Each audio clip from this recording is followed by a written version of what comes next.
गरुड़ पुराण कहा द्वारा कौन नष्ट हुए। मैला वस्त्र पिंधिले सौभाग्य नष्ट हो जाए। जो लोक धन और सबु सुख सुविधा संपन्न तथापि मैला वस्त्र पिंधती बहुत शीघ्र से सौभाग्य नष्ट हो जाए।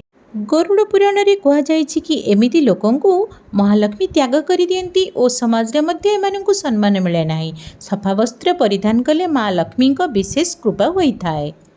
अभ्यास बिना विद्या नष्ट हो जाए। जदि आम विद्या अभ्यास निरंतर करवा ना तेबे सही ज्ञान को भूली जावा। तेणु जो कथा आम शिखती ताकू अभ्यास करवा उचित। संतुलित आहार और सुपाच्य भोजन द्वारा रोग नष्ट हुए। अधिकांश रोग बीमारी असंतुलित खाद्यपेय कारण हुए।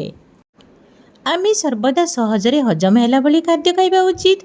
एमिति खाद्य द्वारा पाचन क्रिया ठीक रहे और खाद्य पूरा शक्ति आम शरीर प्राप्त करे। पाचन तंत्र सुस्थ रहे और यही कारण आम बीमार मुक्त रहती। चतुर नीति जो शत्रु नष्ट हुए। शत्रु मानक उपरे काबू पाइबापी चतुरतापूर्ण नीतिर साहाय्य नेबा उचित। सर्वदा आमको क्षति पहुँचाइबा प्रयास करुथांती। जदि आम चतुरता न देखाइबा शत्रु आमर ही क्षति करिथाए। शत्रुर क्रिया कलाप अनुसार चतुर नीतिर उपयोग करी ताकू काबू करा जाई पारे।